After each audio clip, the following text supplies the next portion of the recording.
Hello दोस्तों, मेरा नाम है साहिल खान और आप देख रहे हैं इंटेलेक्चुअल इंडीज। और आज हम सारे ई कॉमर्स के बिजनेस मॉडल के बारे में बात करेंगे। मैं अमेजोन, फ्लिपकार्ट, स्नैपडील या फिर आपको कोई ई कॉमर्स शुरू करना है, इस बारे में सारी बात करूंगा। मैं कोशिश करूंगा कि ये वीडियो देखने के बाद अगर ई कॉमर्स के रिलेटेड आपके दिमाग में कोई भी क्वेश्चन है तो सारे क्वेश्चन को मैं आंसर कर पाऊँ। अगर कुछ रह जाएगा तो नीचे कमेंट में मुझसे पूछ लेना। तो वीडियो को आखिरी तक देखना।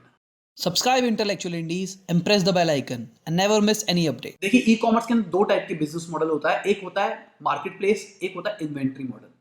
मार्केट प्लेस का मतलब क्या हुआ भाई? हमारे पास मार्केट है, आप अपना प्रोडक्ट अगर बेचना चाहते हो तो हमारे पास लिस्ट कर दो और हम बेचेंगे आपका प्रोडक्ट और आपको हमको कमीशन देनी पड़ेगी।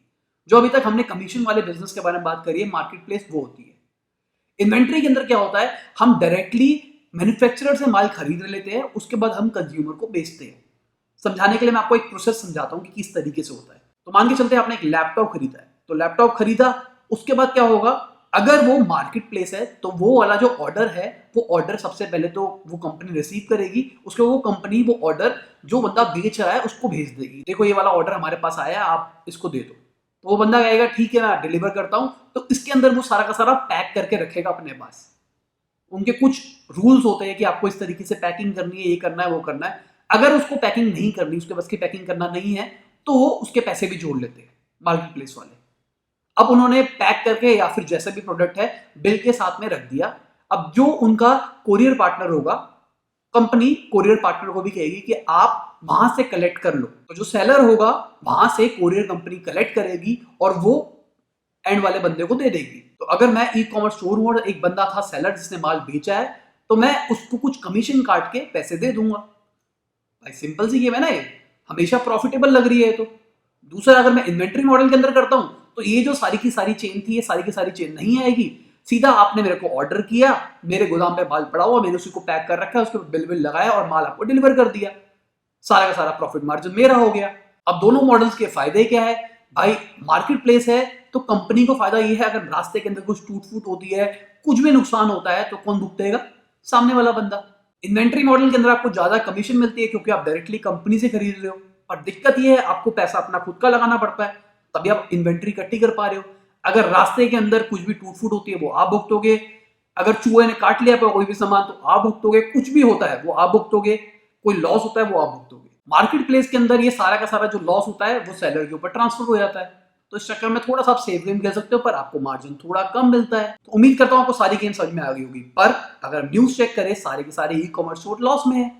ऐसा क्यों हो रहा है? अभी तक हमने जो भी बात करी, इसके अंदर सारा का सारा लॉस तो हो ही नहीं रहा ना, सारा का सारा प्रॉफिट हो रहा है। तो कुछ टाइम पहले मैंने एक वीडियो डाली थी कि भाई जो घोटाला चल रहा है स्टार्टअप्स के अंदर, सबसे पहली चीज तो वही है, ज्यादातर बंदे जो ई कॉमर्स आज के टाइम पे शुरू कर रहे हैं वो ये सोच के करते हैं कि भाई मुझे तो फंडिंग का पैसा चाहिए, उस फंडिंग की वजह से मैं अपनी सैलरी बढ़ाऊंगा।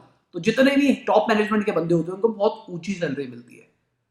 दूसरी बात, सबके बिजनेस मॉडल फॉल्टी है भाई, किसी के पास भी डिफरेंशिएशन है ही नहीं।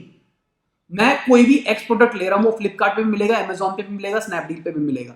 अब तीनों के तीनों आपस में लड़ते रहेंगे सेम प्रोडक्ट के लिए।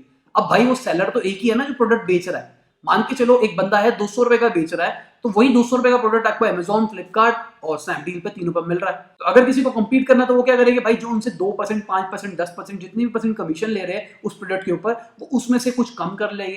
कम कर लेके तभी वो कॉम्पिटिटिव प्राइस रख पाएंगे, तभी उनका रेवेन्यू ग्रो होगा, तभी उनकी सेल बढ़ेगी। रेवेन्यू ग्रो होगा तभी उनको वैल्यूएशन अच्छी मिलेगी। रेवेन्यू ग्रो नहीं होगा तो उनकी वैल्यूएशन घट भी सकती है। अब क्या होता है, बिग बिलियन डे आ जाता है, ऐसे बहुत सारी सेल्स आ जाती है, उसके अंदर जो बड़ा बड़ा डिस्काउंट दे रहे हैं वो भाई सेलर तो नहीं दे रहा ना। सेलर तो अपना एक टीपी दे देगा। सेलर तो कहते हैं भाई मैं आपको इतने रुपए पे दे रहा हूं, आप बेचो उसको जितने का बेचना है। मैं आपको समझा देता हूं टीपी वाला कंसेप्ट भी।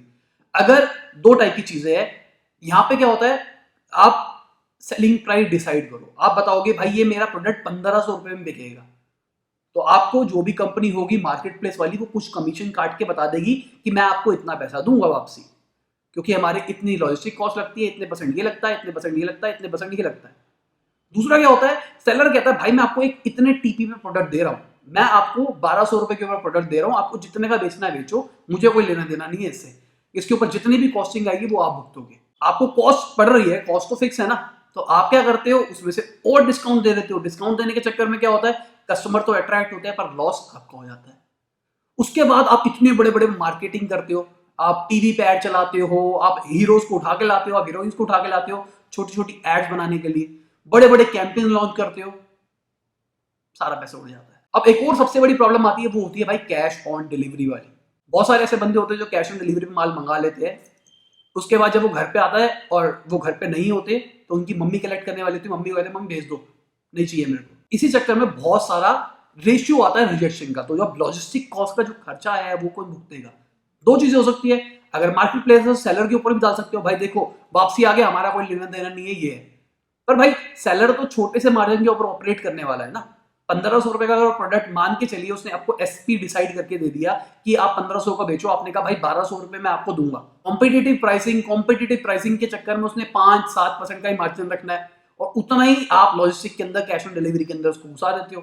तो इस चक्कर में उसका दिल भी टूट जाता है। वो अब जो टीपी वाली गेम आई है, वो टीपी वाली गेम इसलिए आई है, तो वो कहते हैं मैं आपको 1200 रुपए में टीपी दूंगा, मुझे कोई लेना देना नहीं है। अगर कोई भी कैश ऑन डिलीवरी का रिजेक्ट आता है, रास्ते में टूट जाता है, मुझे कुछ लेना देना नहीं है, मैं आपको दिखा रहा हूँ सावर प्रोडक्ट है, आप रखो। अब इसके अंदर भी एक बहुत बड़ा घोटाला है, शायद आप में से कई लोगों को पता हो, शायद ना पता हो, जो दिल्ली में तो होता ही होता है। अब क्या करते हैं, मैं अपना एग्जाम्पल ले रहा, एक एक्स बंदा है, अगर आप में से कोई है तो बता देना नीचे कमेंट के अंदर कि मैं काम करता हूँ। एक एक्स बंदा है, वो एक्स बंदा क्या करता है, वो बल्क में उधार पे माल उठा लेता है मार्केट से। मान के चलते हैं उसने 2 लाख रुपए का माल उठाया, 2 लाख रुपए का माल उठाया और उसको फ्लिपकार्ट पे बेचने के लिए लगा दिया। अब वो 2 लाख रुपए का माल उसने 1.5 लाख रुपए का फ्लिपकार्ट पे बेचने के लिए लगाया। भाई सब ले गए क्योंकि डिस्काउंटेड रेट के ऊपर है। अब वो उसको पड़ा 2 लाख का, 1.5 लाख का वो बेच रहा है, ऐसे कैसे हो रहा है?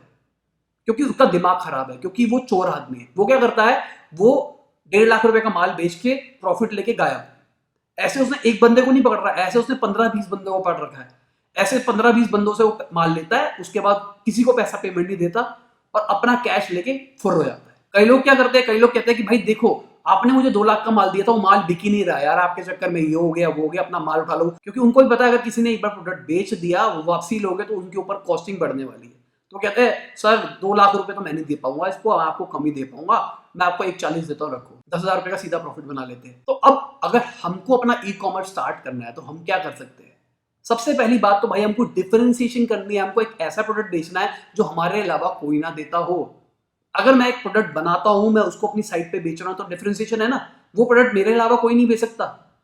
या फिर मान के चलिए मैंने एक एक्सक्लूसिव किसी प्रोडक्ट का मैं डीलर हूं, तो मैं खाली वही प्रोडक्ट बेच रहा हूं और किसी को बेचने नहीं दे रहा, तो मेरे पास कॉम्पिटिटिव एडवांटेज रहेगी। जैसे आजकल बहुत सारी ऐसी कंपनियां खुल गई है जो केक डिलीवर करते हैं, जो फ्लावर्स आपके घर पे डिलीवर करते हैं, उनके पास कॉम्पिटिटिव एडवांटेज है, वो बहुत ही बड़ा मार्जिन रख सकते हैं। देखिए सिंपल सी बात, अगर आप डिफरेंशिएशन करोगे, डिफरेंशिएशन का मतलब अगर आपका प्रोडक्ट सबसे अलग होगा तो आप अपना प्रॉफिट मार्जिन भी बढ़ा सकते हो।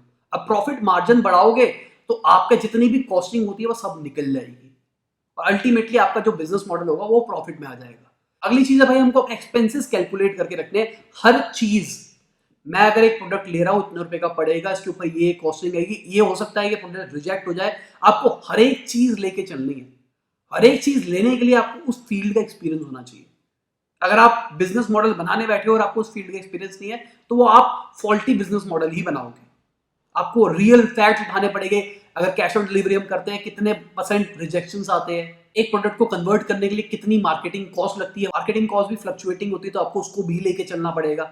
और एक और बात, हमको ना स्टार्टिंग के अंदर जब तक हमारा ब्रेक इवन नहीं आता तब हमको पैसे नहीं उड़ाने, जो ज्यादातर स्टार्टअप्स करती है। भाई हमारे पास फंडिंग आ गई, अब हम पैसे उड़ाएंगे, हमको जहां से पैसा मिल रहा है उड़ाएंगे।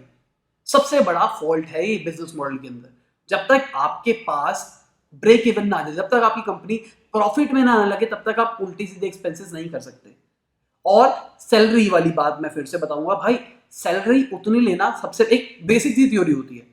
अगर आपकी कंपनी को 10 रुपए का प्रॉफिट हो रहा है तो वो 10 रुपए का प्रॉफिट सबसे पहले आपके एम्प्लॉयज के अंदर जाना चाहिए। एम्प्लॉयज के बचने के बाद जो आता है वो आपके पास आएगा।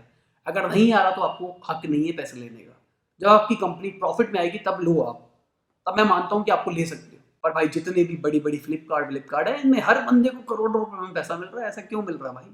तो ठीक है दोस्तों, इसी के साथ ये वीडियो खत्म होती है। आशा करता हूं आपको अच्छी लगी। कोई दिक्कत नीचे कमेंट में पूछ लेना, लाइक शेयर कर देना। जिनको ई कॉमर्स का बिजनेस करना है उनको जरूर शेयर करना। बस कोई दिक्कत हो कमेंट में जरूर पूछ लेना। बाय, गुड नाइट, शबा खैर, खुदा हाफिज, गुड मॉर्निंग, गुड आफ्टरनून जब भी इस वीडियो को देख रहे हैं।